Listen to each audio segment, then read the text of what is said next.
मुझे लग रहा है कि मार्केट्स में वापस तेजी का माहौल इसलिए है क्योंकि मार्केट्स में सभी को लग रहा है कि जो Q3 के नतीजे आएँगे वो काफ़ी अच्छे आएँगे। हालाँकि आईटी सेक्टर में ये कहना मुश्किल है, लेकिन जो रियल एस्टेट सेक्टर है, ऑटो सेक्टर है, जो बैंकिंग सेक्टर है, आज जहाँ पे हमने अच्छा उछाल देखा वो प्योरली डिलीवरी बाइंग से हुआ है और मुझे लग रहा है मार्केट्स उम्मीद लगा रही है कि Q3 के बाद जो कमेंट्री कंपनी से आएगी वो भी काफ़ी बढ़िया रहेगी।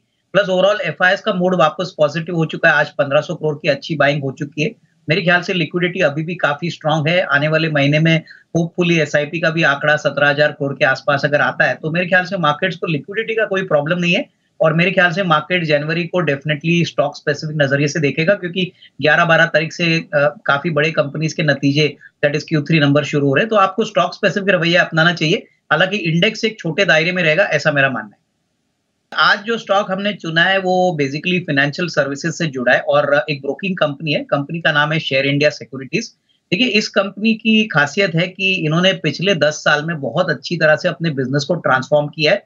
अभी ये फिनटेक ब्रोकर ज़्यादा जाने जाते हैं और ऑप्शंस यानी एनएसई के ऑप्शंस के टर्नओवर में इनका करीबन 5% मार्केट शेयर है और ज़्यादातर इनका फ़ोकस फिनटेक एनेबल्ड सॉल्यूशंस पे है। इन्होंने अभी हाल ही में एक एल्गोरिथम रिटेल के लिए यूट्रेड नाम का जो पोर्टल है वो शुरू किया है।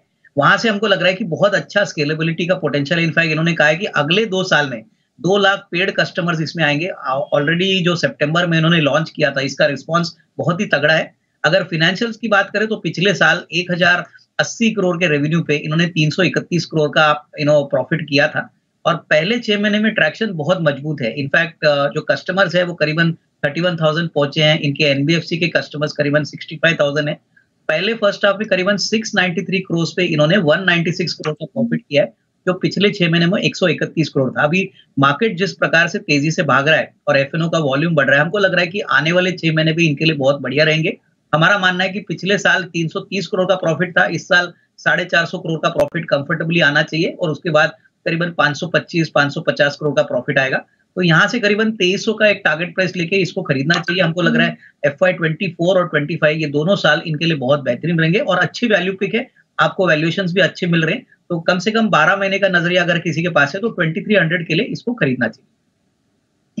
एक बहुत ही अच्छे लेवल पे इनके स्टॉक्स को एवरेज किया है। अगर हम एनबीसीसी की बात करें तो देखिए बहुत समय के बाद कंपनी ने अच्छा ट्रैक्शन दिखाया है। ऑर्डर बुक तो इनके पास काफ़ी तगड़ी है। एग्जीक्यूशन भी अभी बहुत अच्छी तरह से हो रहा है और अभी इलेक्शन के पहले मुझे लगता है कि जिस प्रकार के ईपीसी और कंस्ट्रक्शन के प्रोजेक्ट्स, रियल एस्टेट के प्रोजेक्ट्स गवर्नमेंट इनको दिला रही है, हमारा मानना है कि एफवाई 24 तो तगड़ा होगा ही, एफवाई 25 में भी अच्छी कमाई होगी। इनका नज़रिया 6 महीना है तो मैं इनको यही कहूँगा कि 110, 115 का एक टारगेट प्राइस के लिए वेट करिए। आपको मार्जिन ऑफ सेफ्टी तो काफ़ी अच्छा है क्योंकि आपकी बाइंग प्राइस निचले लेवल पे है, तो यहाँ पे होल्ड करिए। करीबन 105, 110 के प्राइस पे आप प्रॉफिट बुक कर सकते हो। रही बात एनएमडीसी की तो देखिए एनएमडीसी में हमको लग रहा है कि 136 में इन्होंने खरीदा है। यहाँ पे भी अच्छे प्रॉफिट में बैठे हैं। मेरे ख्याल से अभी एनएमडीसी का बिज़नेस अपडेट आ गया था, करीबन 17-18% का आयरन ओर का प्रोडक्शन वॉल्यूम इनका बढ़ा है। प्राइसेज़ भी काफ़ी अच्छी तरह से स्टेबल हो चुके हैं। तो यहाँ पे भी मैं यही कहूँगा कि थोड़ा-सा अगर ये 6 से 8 महीने पकड़ते हैं, तो यहाँ से भी करीबन मैं समझता हूँ कि एक 20% की अपसाइड करंट प्राइस से पॉसिबल है। तो यहाँ पे भी होल्ड करने की राय रहेगी। करीबन 6 से 12 महीने का टाइम फ्रेम देते हैं, तो अच्छा मुनाफ़ा मिलेगा। ये कंपनी तो बढ़िया है, प्रमोटर्स भी काफ़ी अच्छे हैं, लेकिन ये कंपनी अभी भी प्रॉफिटेबल नहीं है स्वाति। अगर यहाँ पे इनका निवेश का विचार है, तो कम से कम 1.5-2 साल का नज़रिया अगर ये रहना चाहते हैं, तो ही इसमें इनको अच्छी कमाई होगी। इन्होंने तो थोड़ा-सा ऊपरी लेवल पे ये स्टॉक खरीदा है। तो अगर ये डेफिनिटली लंबी अवधि यानी 1.5-2 साल का टाइम फ्रेम रखना चाहते हैं, तो ही इसमें अच्छा पैसा बनेगा। शॉर्ट टर्म में मुझे नहीं लगता है कोई बड़ी अपसाइड आएगी क्योंकि अभी भी मार्केट उम्मीद कर रही है कि कंपनी पहले प्रॉफिटेबल हो और उसके बाद यहाँ पे री-रेटिंग आपको देखने को मिलेगी। तो नज़रिया लंबा रखिए, अगर आपका लॉन्ग टर्म विचार है तो 1.5-2 साल होल्ड करिए, इसी के बाद आपको अच्छा रिस्क रिवॉर्ड मिलेगा। देखिए, माझगाँव डॉक में आज हमने थोड़ा बिकवाली का प्रेशर देखा। इसका एकमात्र कारण था कि कम मार्केट में रिपोर्ट थे कि माझगाँव डॉक शायद एक ओएफएस करेगा। ये ओएफएस का जो डिसीजन है वो थोड़ा-सा शॉर्ट टर्म में नेगेटिव है क्योंकि देखिए नॉर्मली जभी भी कोई ओएफएस आता है, तभी हम थोड़ा-सा स्टॉक को दबाव में देखते हैं और वही चीज़ माझगाँव डॉक में हो गई। लेकिन इनका नज़रिया अगर 12 से 18 महीने का है तो इनके पास करीबन 4000 करोड़ के ऑर्डर बुक है। डिफेंस का बिज़नेस काफ़ी जोरदार चल रहा है, अगले 1.5-2 साल की रेवेन्यू विजिबिलिटी है। तो लंबी अवधि के लिए अगर ये रखना चाहते हैं तो मेरे ख्याल से इनको होल्ड करना चाहिए। इनको कोई फ़िक्र करने की बात नहीं है। रही बात हिंदुस्तान एरोनॉटिक्स की, तो मुझे लग रहा है कि 3100 3200 का टारगेट प्राइस पॉसिबल है। देखिए यहाँ पे भी कम से कम 55-60 हज़ार करोड़ के ऑर्डर बुक है। इनको तेजस एयरक्राफ्ट का बड़ा-सा ऑर्डर मिला है। मुझे लगता है कि आने वाले दिनों में एक्सपोर्ट बिज़नेस भी बहुत अच्छी तरह से चलेगा और काफ़ी नए डिफेंस ऑर्डर्स मिलने की पॉसिबिलिटी। तो यहाँ पे भी मैं यही कहूँगा, लंबा अवधि का विचार करिए, कम से कम साल, डेढ़ साल का, तभी आपको अच्छा पैसा एचएएल से भी मिलने की पॉसिबिलिटी रहेगी। स्वाति, मुझे लग रहा है कि देखिए इन्होंने कंपनी तो बहुत अच्छी चुनी है, लेकिन अभी हाल ही में इनका बिज़नेस अपडेट आ गया था, जहाँ पे वॉल्यूम ग्रोथ थोड़ा-सा उम्मीद के हिसाब से आया नहीं है, काफ़ी घटा है। बट मैं इनको यही कहूँगा कि ये एक ऐसी कंपनी है जो आप अगर लंबी अवधि के लिए रखेंगे, तो बहुत अच्छा पैसा आपको बनेगा। शॉर्ट टर्म में अगले 3 महीने में मुझे नहीं लगता कोई बड़ी री-रेटिंग आएगी।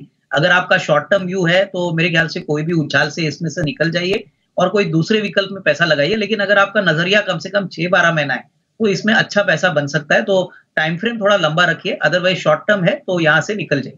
देखिए इन्होंने थोड़ी-सी ऊपरी लेवल पे ये स्टॉक खरीदा है। स्टॉक में बहुत बड़ी तेज़ी हो चुकी है और हालाँकि ये बिज़नेस बहुत अच्छा है।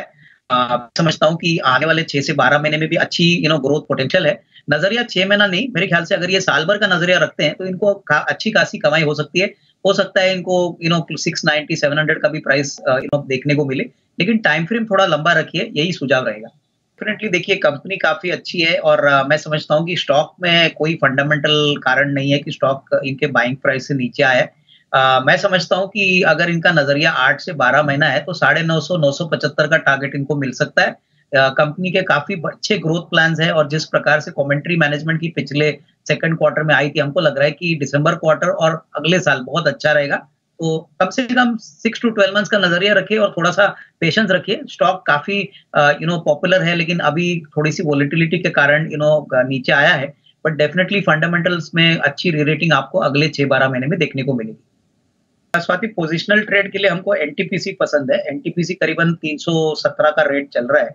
हमको लग रहा है कि 8 से 10 दिन का नज़रिया कोई लेता है तो 326, 327 का एक रिस्क रिवॉर्ड बन सकता है और आपको 312 का स्टॉप लॉस रखना है। तो मेरे ख्याल से देखिए नंबर्स तो अच्छे आएँगे ही, बट पावर जनरेशन में एनटीपीसी में जो मोमेंटम है वो काफ़ी पॉजिटिव है। तो एनटीपीसी में एक 8 से 10 दिन के नज़रिए के लिए 327 का टारगेट प्राइस और 312 का स्टॉप लॉस।